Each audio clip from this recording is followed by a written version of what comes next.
Pues seguimos con el estudio y la meditación de la palabra del Señor y estamos considerando la primera epístola a los Corintios, una epístola como toda la palabra que necesitamos meditar y familiarizarnos con ella constantemente. Rubén Galcera nos invitaba el domingo pasado a crecer hacia la madurez y hoy vamos a considerar Primera de Corintios capítulo 3. El título genérico de esta porción es Colaboradores de Dios. Así que después vamos a escuchar de parte de David la exposición de este mensaje y vamos a hacer la lectura. Dice, de manera que yo, hermanos, no pude hablaros como a espirituales, sino como a carnales, como a niños en Cristo. Os di a beber leche y no vianda, porque aún no erais capaces ni sois capaces todavía, porque aún sois carnales, pues habiendo entre vosotros celos, contiendas y disensiones, ¿no sois carnales y andáis como hombres? Porque diciendo el uno, yo ciertamente soy de Pablo, y el otro, yo soy de Apolos, ¿no sois carnales? ¿Qué pues es Pablo y qué es Apolos? Servidores por medios de los cuales habéis creído, y eso según lo que a cada uno concedió el Señor. Yo planté, Apolos regó, pero el crecimiento lo ha dado Dios. Así que ni el que planta es algo, ni el que riega, sino Dios que da el crecimiento. Y el que planta y el que riega son una misma cosa, aunque cada uno recibirá su recompensa conforme a su labor.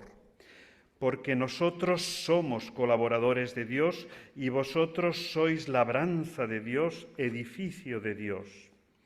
Conforme a la gracia de Dios que me ha sido dada, yo como perito arquitecto puse el fundamento y otro edifica encima, pero cada uno mire cómo sobreedifica, porque nadie puede poner otro fundamento que el que está puesto, el cual es Jesucristo. Y si sobre este fundamento alguno edificare oro, plata, piedras preciosas, madera, heno, hojarasca, la obra de cada uno será manifiesta, porque el día la declarará, pues por el fuego será revelada, y la obra de cada uno, cual sea, el fuego la probará. Si permaneciere la obra de alguno que sobreedificó, recibirá recompensa. Si la obra de alguno se quemare, él sufrirá pérdida, si bien él mismo será salvo, aunque así como por fuego. ¿No sabéis que sois templo de Dios y que el Espíritu de Dios mora en vosotros? Si alguno destruyere el templo de Dios, Dios le destruirá a él, porque el templo de Dios, el cual sois vosotros, santo es. Nadie se engañe a sí mismo. Si alguno entre vosotros se cree sabio en este siglo, hágase ignorante, para que llegue a ser sabio. Porque la sabiduría de este mundo es insensatez para con Dios. Pues escrito está, Él prende a los sabios en la astucia de ellos. Y otra vez, el Señor conoce los pensamientos de los sabios, que son vanos. Así que ninguno se gloríe en los hombres, porque todo es vuestro. Sea Pablo, sea Apolos, sea Cefas, sea el mundo, sea la vida, sea la muerte, sea lo presente, sea lo porvenir, todo es vuestro, y vosotros de Cristo, y Cristo de Dios. Hasta aquí la lectura de la palabra y damos paso a nuestro hermano para la exposición.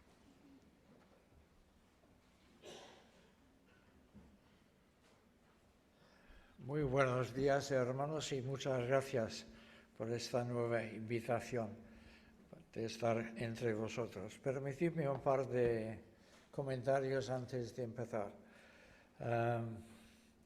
Estoy muy contento porque pienso que la edad promedia de la congregación ahora es menor que cuando yo salí de esta iglesia. Y esto es muy buena señal, aunque puede ser por una distorsión de viejo, porque alguna persona aquí presente que era joven en mis tiempos ahora lleva barba blanca.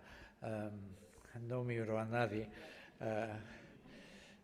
Y esta persona sigue siendo joven para mí, incluso vuestro pastor.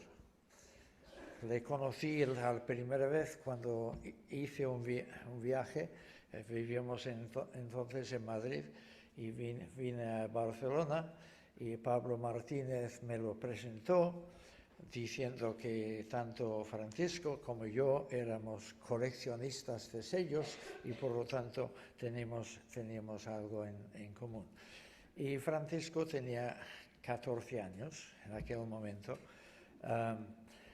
Y por supuesto ha crecido enormemente en sabiduría, sensatez y otras cosas, pero sigue siendo para mí el jovencito. Así que a lo mejor esta es una distorsión de la realidad y estoy viendo como jóvenes algunos que ya habéis dejado de serlo. Pero bueno, estoy muy contento de ver a tanta juventud. También quisiera decir que la preparación de este estudio, esta meditación, me ha obligado a mí a recordar viejos tiempos. Porque Pablo está considerando a distancia una iglesia que él fue instrumento de Dios para su fundación. Este no es mi caso. Si acaso tendríamos que hacer una rectificación del versículo 6 y leer: José María Martínez plantó, yo regué, pero el crecimiento lo ha dado Dios. Pero hay cierta similitud aquí.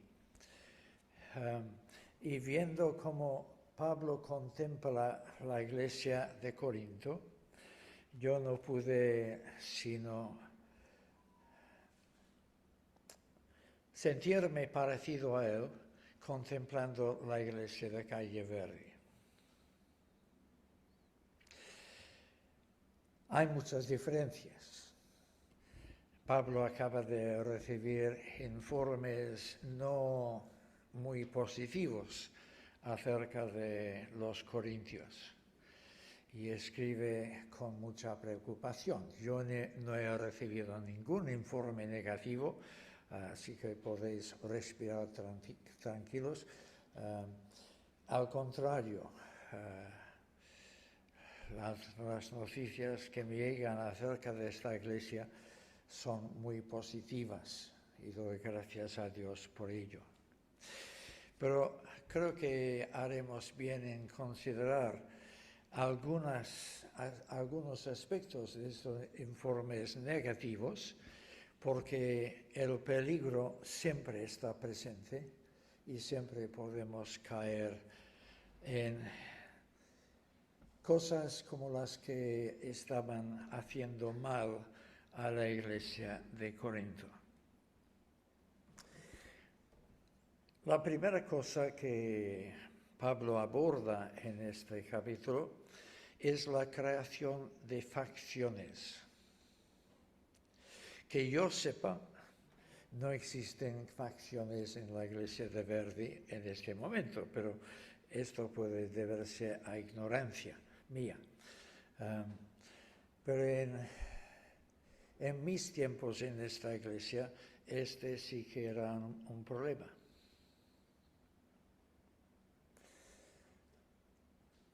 Especialmente entre las hermanas.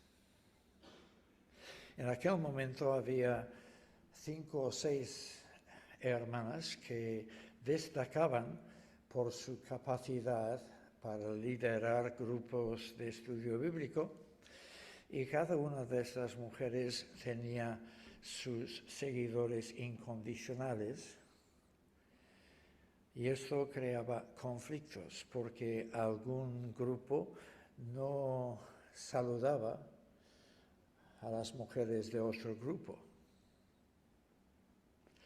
Intentamos solucionar esto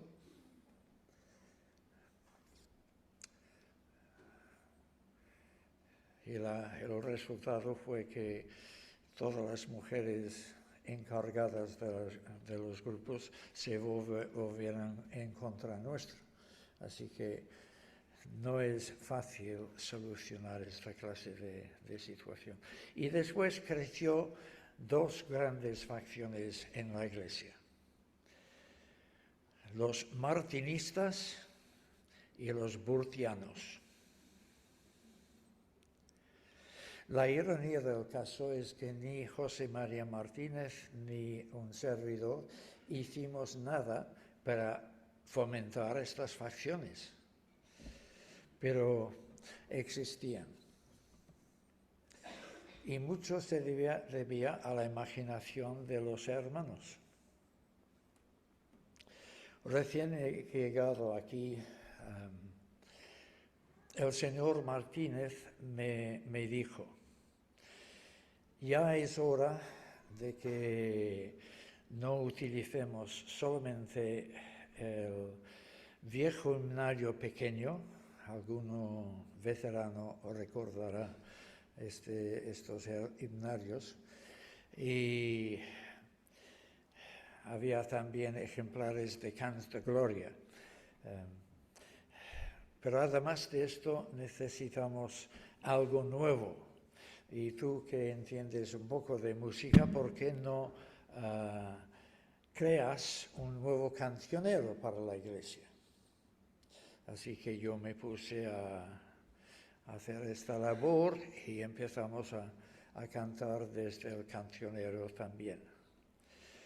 Y corría la voz entre algunos hermanos: pobre señor Martínez, aquí viene este mocoso, procedente de Madrid, además, que quiere desmontar todo lo que tenemos en esta iglesia de sólido, y ha introducido estas cancioncillas en la iglesia.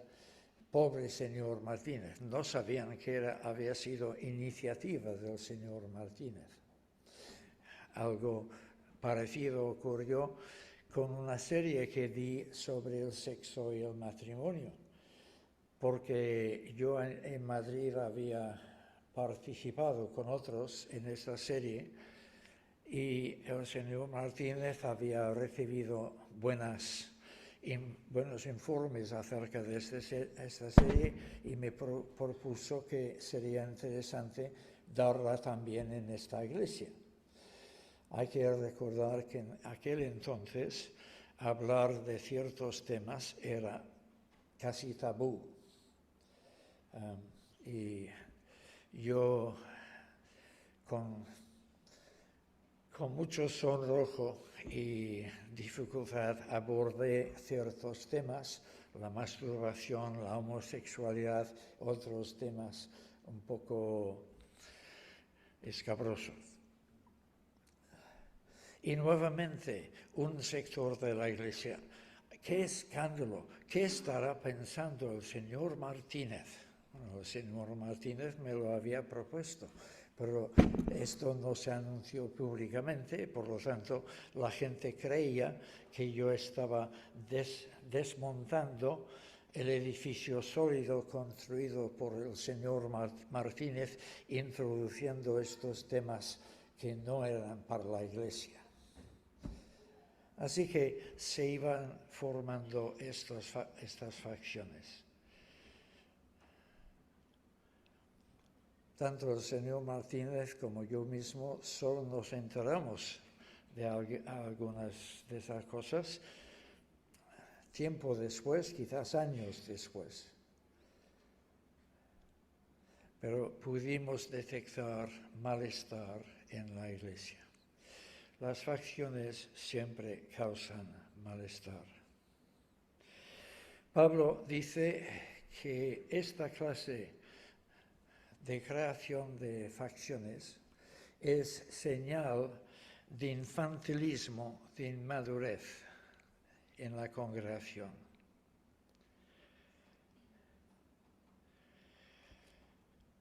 También es evidencia de mucha carnalidad, la incapacidad para mirar arriba y ver que por encima de todo está Dios y solo medir las cosas en el nivel humano.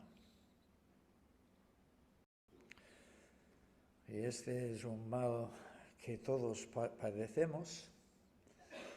Por eso hacemos comentarios acerca de la vida de la Iglesia, no tomando en cuenta a Dios, sino solamente considerando el nivel humano. Y esto puede ser, hermanos, muy peligroso.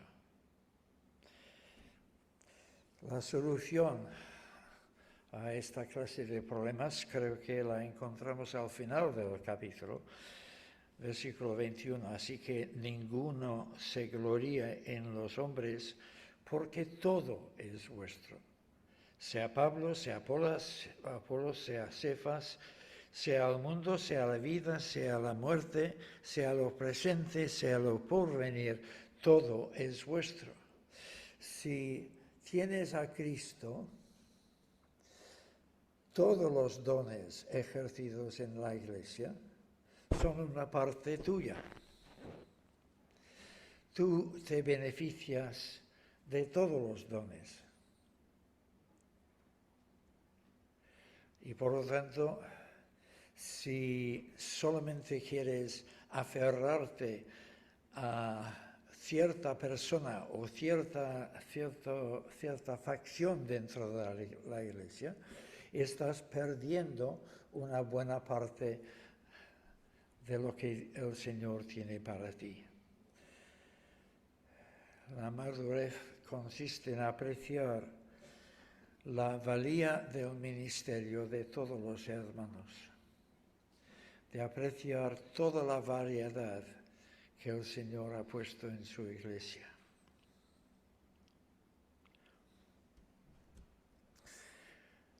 Siguiendo un poco más adelante, en los versículos 5 a 9, Pablo indica que Dios utiliza en la construcción de su Iglesia a muchos creyentes,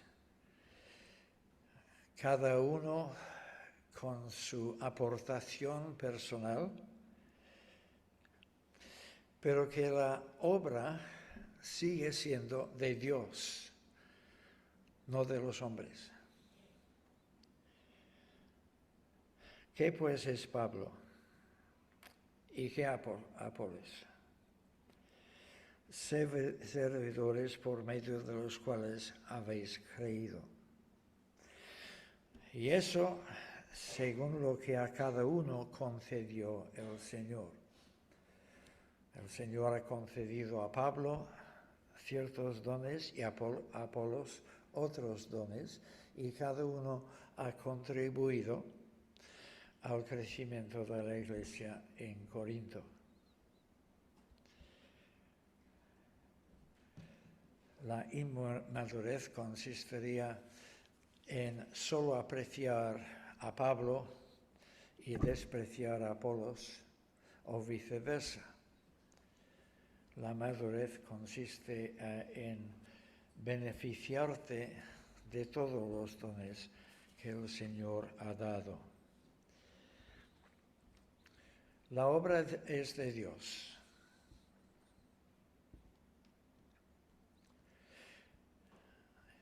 En mis tiempos, la iglesia de Verdi no era mi iglesia. No había sido la iglesia del señor Martínez. Y no es la iglesia del señor Mira tampoco hoy. Es la iglesia de Dios. Y Él gobierna. Hemos estado pensando en las elecciones y cómo Dios gobierna en la sociedad. cuanto más en la Iglesia. Cristo es el Señor de la Iglesia. Y para ilustrar esta diversidad y la pluralidad de ayudas en la edificación de la Iglesia, Pablo acude a dos metáforas. En los versículos 5 a 9, la metáfora de la labranza, y en los versículos 10 a 15, la metáfora de la construcción, la edificación. Él pasa de la agricultura a la arquitectura. La bisagra entre estos dos metáforas es en el versículo 9. Nosotros somos colaboradores de Dios y vosotros sois labranza de Dios, edificio de Dios. Ahí están las dos metáforas juntas. Labranza, edificio. Y Pablo tiene el privilegio de ser colaborador de Dios. Dentro de estas metáforas, en cuanto a la labranza, Él es el que Dios utilizó para plantar. En cuanto a la metáfora del edificio, Él puso el fundamento. Pablo estaba en el inicio tanto de la labranza como de la edificación. Pero ahora ha tenido que marcharse a otros lugares, dejando la Iglesia en manos de otros. Así que primera generación de la historia de la Iglesia, podemos decir que allí estaba Pablo. En la segunda generación, allí estaba Apolos. Y seguramente en este momento, en una tercera generación, ya hay otros líderes que han salido de la propia Iglesia, han adquirido experiencia y ahora son los pastores y líderes de la Iglesia.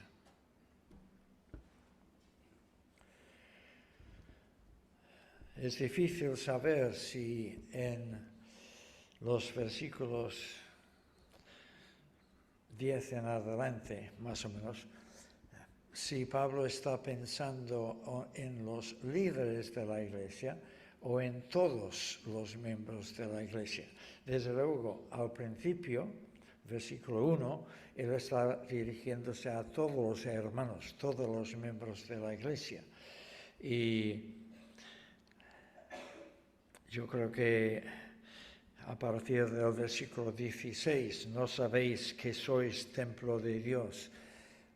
Él vuelve a hablar a todos los miembros de la Iglesia. Pero entre medio, no sabemos si él está pensando principalmente en los líderes o en todos los miembros de la congregación. Y allí donde tenemos dudas, mejor dar espacio a las dos ideas. Desde luego, los pastores y líderes tienen una especial responsabilidad en cuanto a las ideas que Pablo está comunicando aquí, pero también todos nosotros, porque todos nosotros, además de ser piedras en la edificación, somos colaboradores de Dios en la edificación. ¿De acuerdo?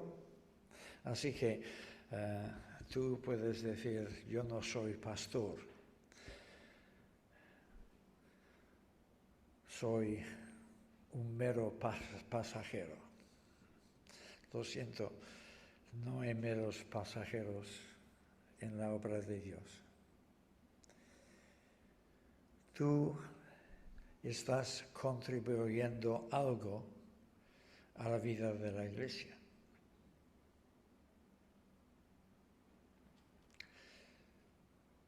Quizás tu contribución sea pequeña en comparación con otra persona.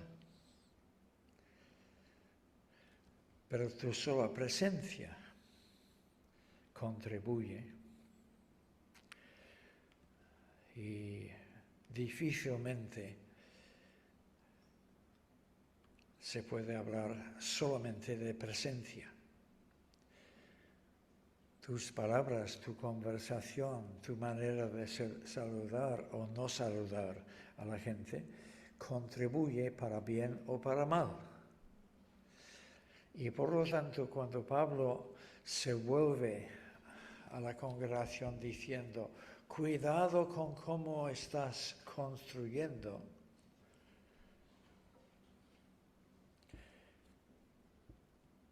esta nota de advertencia nos llega a todos. ¿Cómo estoy contribuyendo yo a la edificación de la Iglesia? Pablo establece que el fundamento de la Iglesia es Jesucristo mismo.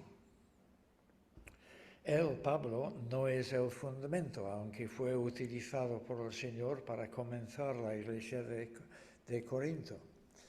Pero comenzó la Iglesia de Corinto estableciendo que Jesucristo es quien es, Dios hecho hombre, que vino a este mundo para rescatar una humanidad perdida y que solamente sobre esta base se puede establecer el reino de Dios, solamente sobre esta base se puede establecer la Iglesia de Dios. Nadie puede poner otro fundamento que el que está puesto, el cual es Jesucristo, versículo 14. Pero una vez establecido el fundamento, todos estamos edificando. Esto es cierto de tu vida personal y es cierto también de tu contribución a la vida de la Iglesia. Hemos dicho que el primer peligro que Pablo ve son las facciones. Un segundo peligro que él ve en cuanto a la Iglesia de Corinto es la posibilidad de emplear materiales inadecuados en la construcción. Si sobre este fundamento alguien edificare oro, plata y piedras preciosas, por un lado, o madera, heno, hojarasca, por otro lado, y sigue la frase, pero ahí interrumpimos.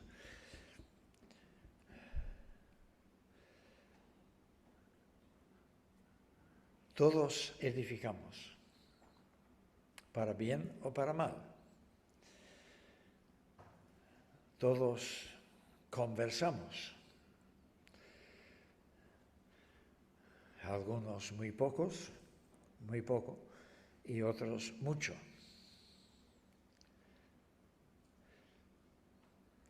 ¿Tus palabras son de oro y plata o son de madera y hojarasca?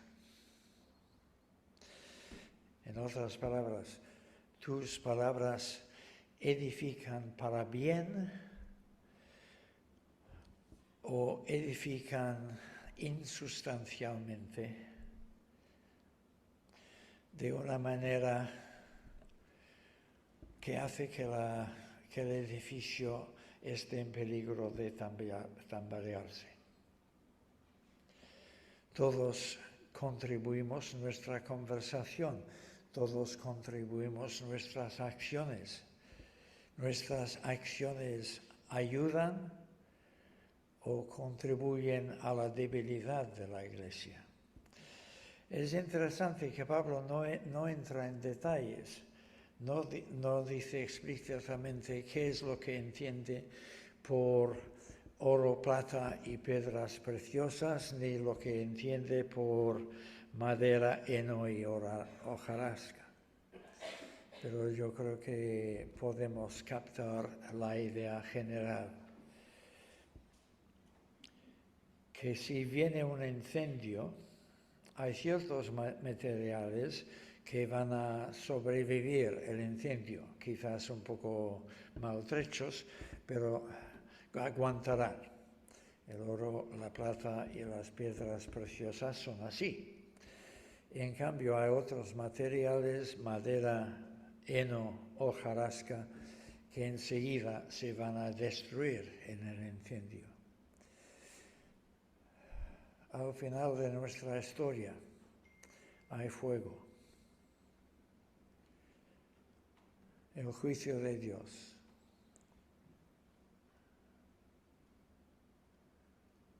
Y entonces se revelará la valía de la contribución de cada uno a la edificación de la casa de Dios.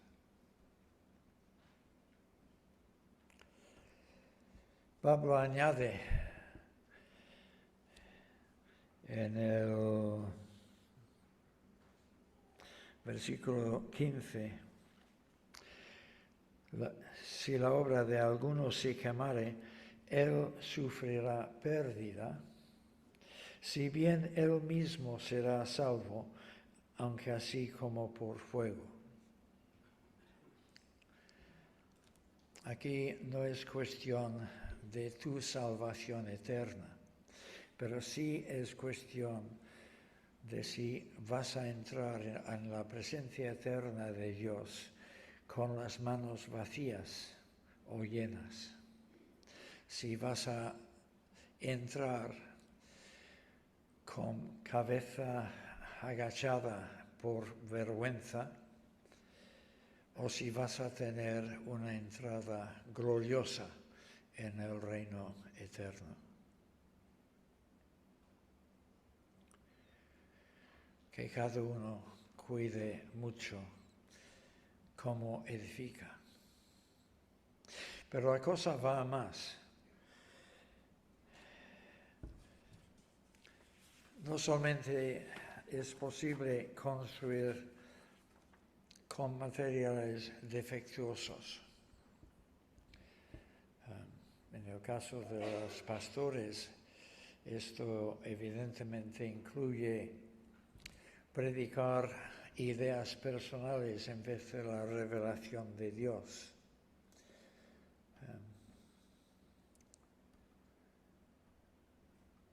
Pero también es posible destruir la casa de Dios.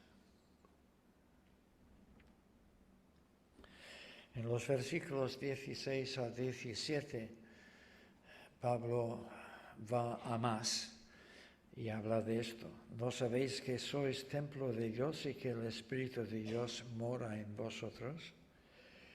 Si alguno destruyere el templo de Dios, Dios le destruirá a él. Ahora no es cuestión de que él se salvará aunque sea por fuego. Es cuestión de que él será destruido por Dios.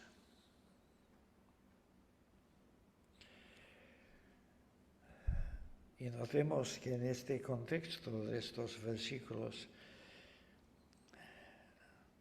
se enfatiza el carácter santo del edificio. Y esto casi sugiere que la destrucción de la casa de Dios que Pablo está contemplando es sembrar en la casa de Dios carnalidad y pecado en vez de santidad.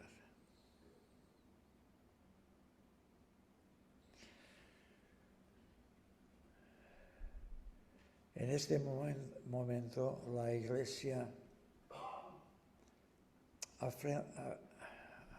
afronta un gran reto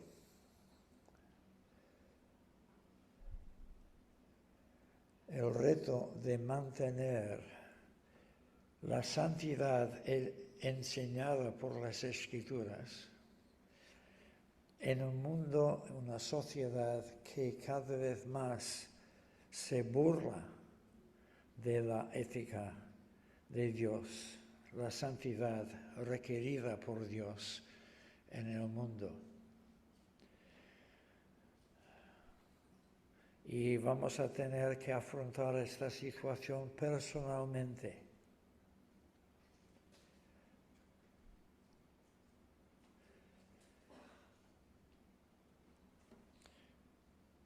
Se suele dar una y otra vez la misma situación, que cierta familia en la Iglesia tiene muy clara la enseñanza bíblica, por ejemplo, acerca del divorcio y segundas nupcias. Dios aborrece el divorcio y por lo tanto no admitimos las segundas nupcias. Hasta que una hija de esta familia se divorcia. Y entonces de repente esta familia que antes tenía las ideas muy claras empieza a dudar y a tener ideas más mixtas. Y así poco a poco se va rebajando el listón. En cuanto a este tema, en el mundo evangélico en general, el listón ya está rebajado. Ahora estamos ante otras situaciones. El matrimonio gay, no, en nuestra iglesia ni pensarlo. Ahora no, pero en 10 años, 20 años,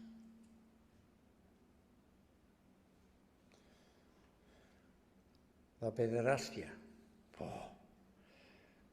¿qué va? De ninguna manera.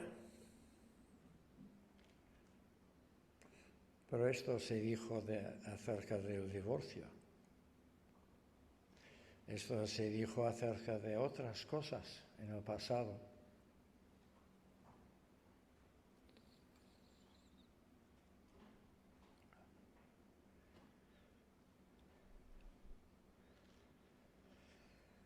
Una vez que dejas la ley de Dios, todo se vuelve relativo.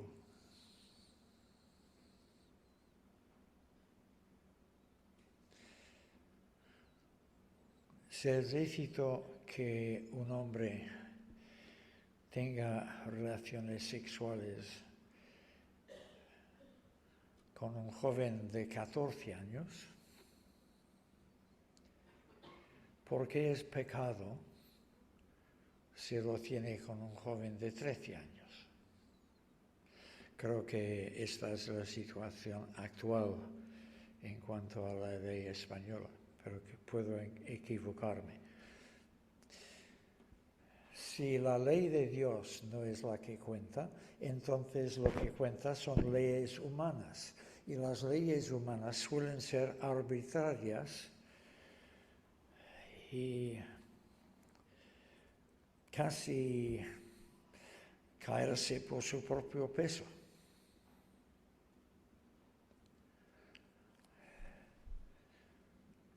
Y mucha de la enseñanza actual que están dando a nuestros niños en la educación secular, que ellos tienen derecho a explorar sus propios cuerpos y todo esto, está preparando el camino para la aceptación social de la pederastia. Esto nunca entrará en la iglesia, ¿verdad?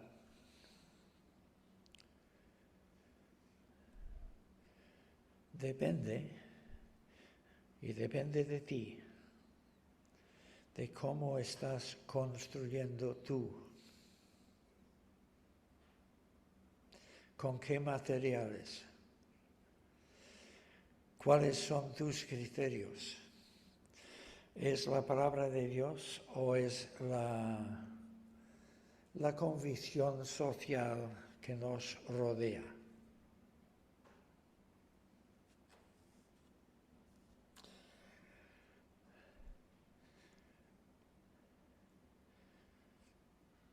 Ya me he desviado tanto de mis apuntes que no encuentro por dónde ando, así que vamos a mirar rápidamente el final del capítulo.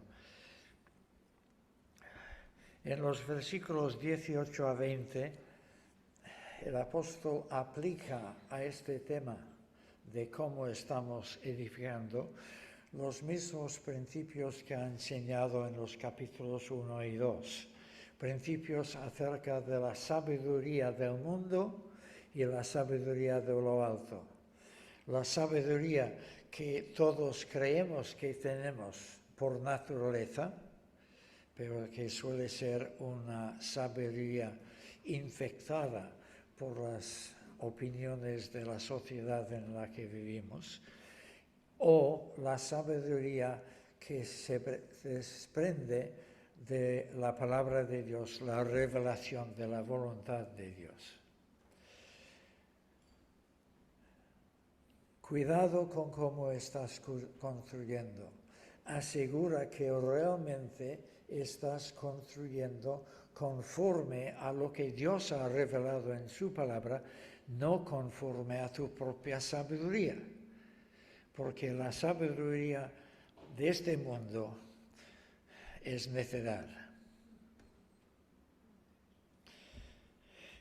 Y el apóstol acaba en los versículos 21 a 23, volviendo al tema inicial de las facciones y cómo somos tontos si nos entregamos a facciones humanas. Porque Pablo es un don de Dios a la iglesia. También lo es Apolos. También lo es Pedro. También lo son todos los apóstoles. Y a excepción de algún intruso que con el tiempo ha demostrado no ser trigo limpio, todos los hombres que Dios coloca en autoridad en sus iglesias son dones de Dios y es necesario apreciar a todos. Ninguno se glorie en los hombres, porque todo es vuestro. Es una frase un poco ambivalente. No te jactes de ser martinista o burtiano, por un lado,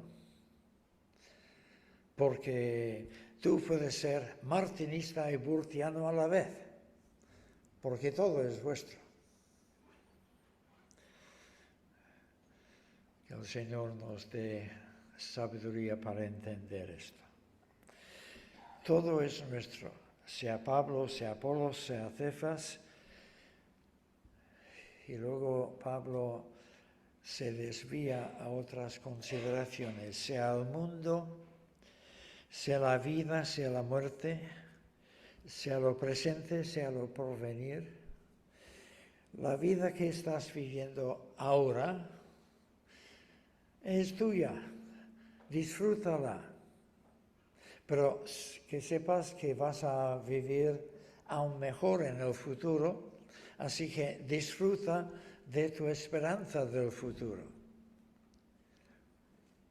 Disfruta de la vida, disfruta también de la muerte. ¿Mandé? Sí, disfruta de la muerte, porque partir y estar con Cristo es mucho mejor. Todo es vuestro. Tu vida de aquí y ahora, tu vida de mañana, tu vida en el más allá, todo lleva el sello de la bendición de Dios si estás en Cristo. Así que disfruta de todo. En mi casa, cuando éramos niños, mis dos hermanas y yo nos peleábamos por nuestros gustos musicales.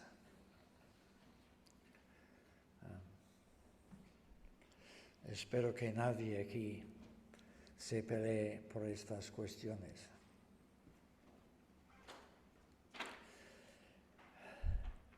Mi hermana pequeña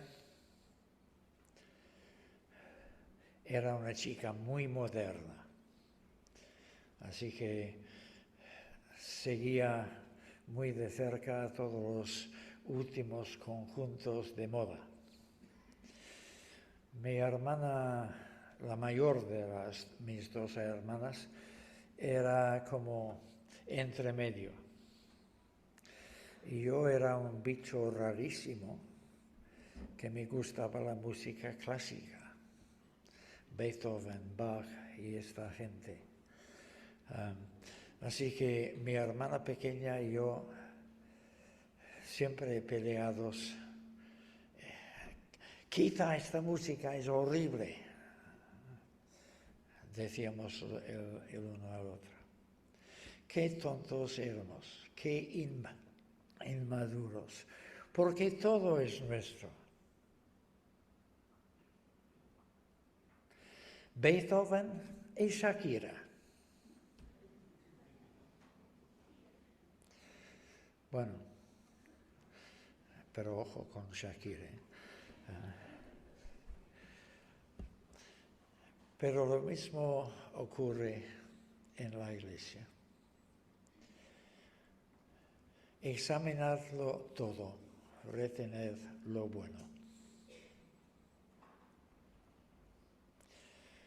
Todo es vuestro, pero todo es vuestro solamente si vosotros sois de Cristo.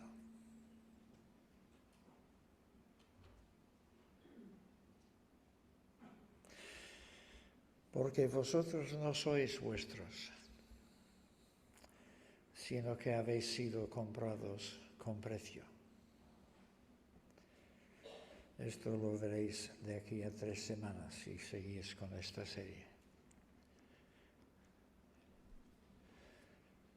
Todo es nuestro si somos de Cristo, y Cristo es de Dios.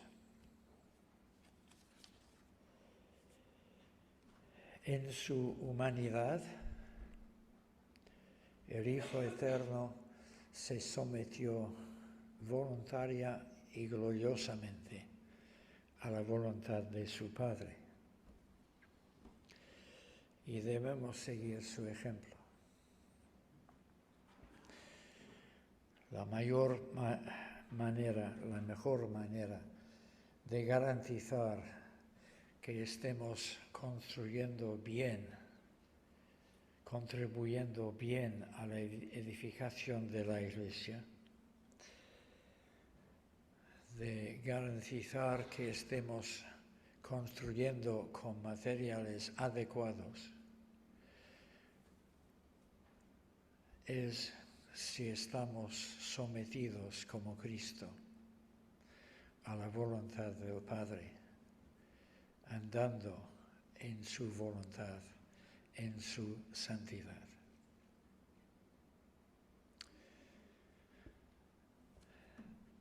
Que el Señor nos ayude a todos. Todos somos responsables, todos somos llamados a contribuir a la edificación de la casa de Dios.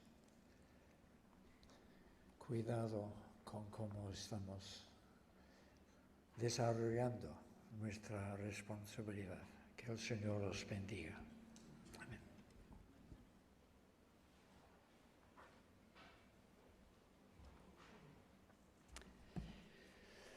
Pues gracias al Señor y gracias a David por esta rica exposición desde el punto de vista espiritual.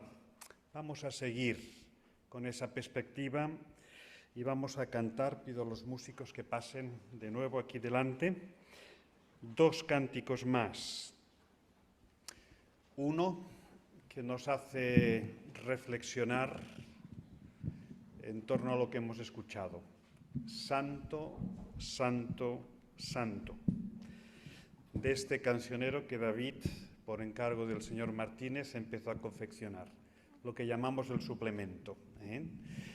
Y otro que compuso él, la música, la letra es del Salmo 100, un himno de alegría para concluir. Salmo 100, cantad alegres a Dios.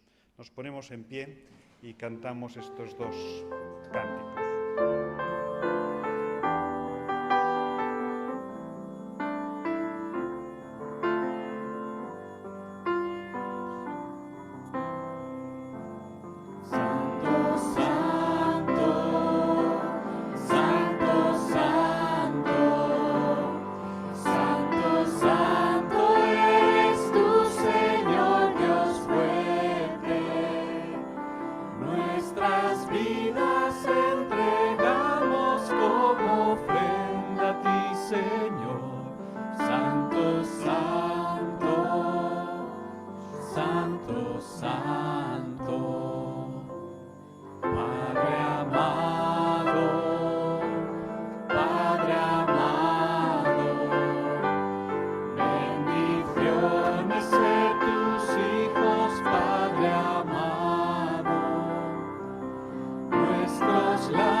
El Senyor és el meu pastor, no em manca res. Em fa descansar en prats deliciosos, em mena al repòs vora l'aigua i allí em retorna. Em guia per camins segurs, per amor del seu nom. Ni que passi per la vall tenebrosa no tinc por de cap mal, perquè tu, Senyor, ets vora meu. La teva vara i el teu bastó em donen confiança. Davant meu pares taula tu mateix i els adversaris ho veuen. M'has ungit el cap amb perfums, omples a vessar la meva copa. N'estic cert, tota la vida m'acompanyen la teva bondat i el teu amor, i viuré anys i més anys a la casa del Senyor.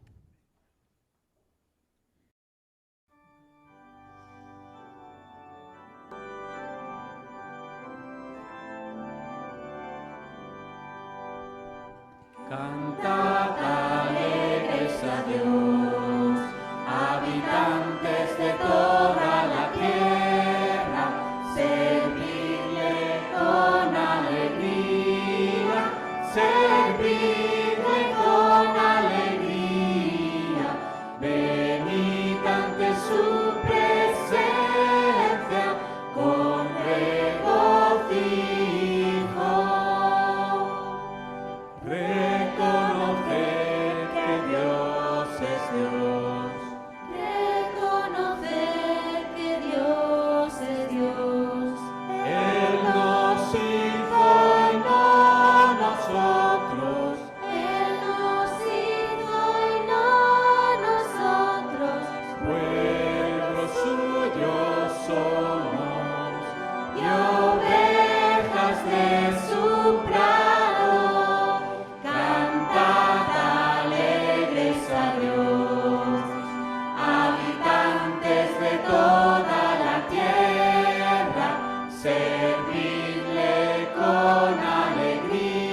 Entrad por sus puertas con gratitud.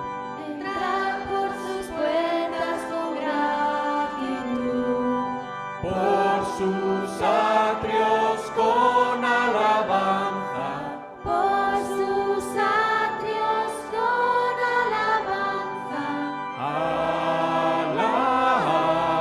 Alabadle y bendecid su nombre.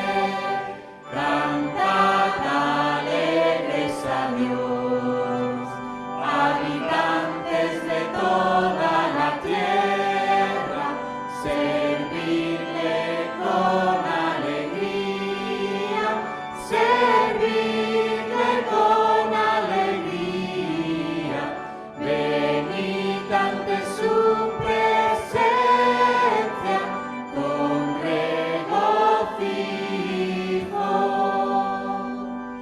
porque el Señor es bueno. Porque el Señor es bueno. Para siempre su misericordia Para siempre su misericordia y su verdad por todos los siglos. Cantad alegres a Dios, habitantes de toda la tierra, servidle con alegría, servidle con alegría, venid ante su presencia con regocijo.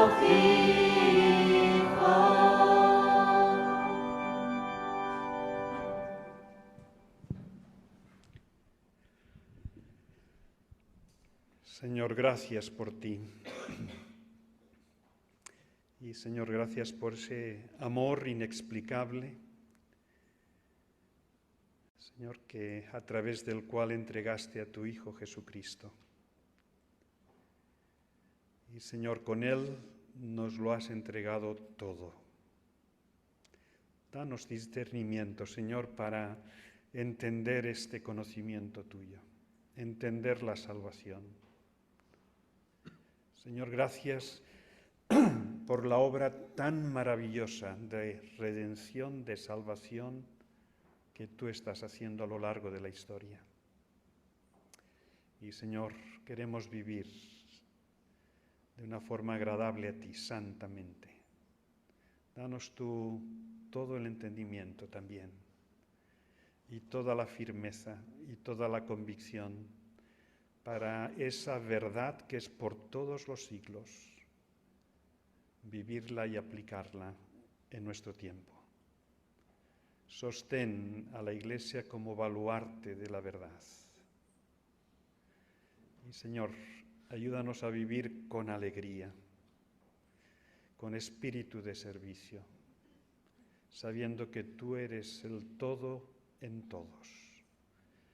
Y ponemos delante de ti esta semana que empezamos. Guíanos, dirígenos, inspíranos y que realmente podamos glorificarte en todo. Gracias por toda tu ayuda en esta mañana y por tu dirección. En el nombre de Cristo. Amén. Amén. Podemos sentarnos y escuchar el posludio y después nos despediremos.